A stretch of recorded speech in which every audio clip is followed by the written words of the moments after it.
Hello friends, welcome back to my channel. আমি পলি চলে এলাম নতুন একটা ব্লগ নিয়ে। আজকে বলবো তার কথা। বলবো যার হাত ধরে রান্না বান্না শিখেছি, তো তার কথা নিয়ে, তাকেই নিয়ে আজ কিছু কথা বলবো। শুধু রান্না নয়, একটা গোটা সংসার যে কিভাবে সামলাতে হয় ছোট থেকে তাকে দেখেই শিখেছি। তো আজকে মাতৃদিবসের দিন, আর সেই শিক্ষিকা যিনি হচ্ছেন সবটা, জীবনের সবটা শিখিয়েছে, কিভাবে সংসার মেনটেন করতে হয়, কিভাবে সন্তান মানুষ করতে হয়। তার কথা যতই বলবো কিছুতেই যেন শেষ হবে না।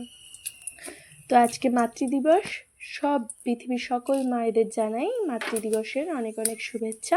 সবাই অনেক ভালো থাকবেন, সুস্থ থাকবেন। আর আমি আমার তরফ থেকে সব মায়েদের এটাই জানাবো যে সব মায়েরা যেন সারা জীবন এভাবে পাশে থাকে, যেমনভাবে আমার মা আমার পাশে রয়েছে। আমি মায়ের থেকে দূরে রয়েছি ঠিকই, কিন্তু প্রত্যেকটা সময় আমি আমার মাকে আমার পাশেই মনে করি। প্রত্যেকটা কাজই যখন করি, নতুন কোনো কাজে যখন হাত দিই, তখন সবার আগে মনে পড়ে মায়ের কথা। কারণ মা কাজটা কীভাবে করতো, চেষ্টা করি সেভাবেই কাজগুলো করতে। তবে মাকে বলবো, কখনো তোমাকে এভাবে বলা হয়নি মা, আমি তোমায় অনেক ভালোবাসি।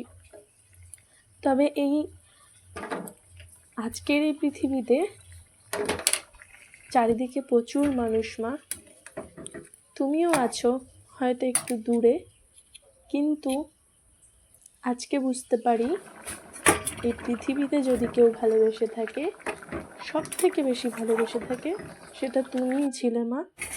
যতই ভালোবাসা খুঁজি না কেন, কোথাও তোমার মতো ভালোবাসাটা আর খুঁজে পাই না।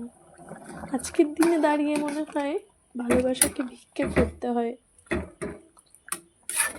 কিন্তু ভিক্ষা চাইলেও যেন ভালোবাসার ভিক্ষে পাওয়া যায় না। সেই ভালোবাসা আর খুঁজে পাই না মা।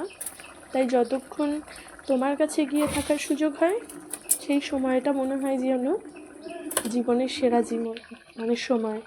যতদিন তোমার কাছে ছিলাম, সেই সময়টাও যেন জীবনের সেরা সময় ছিল। আজ অনেক মিস করি মা সেই দিনগুলোকে।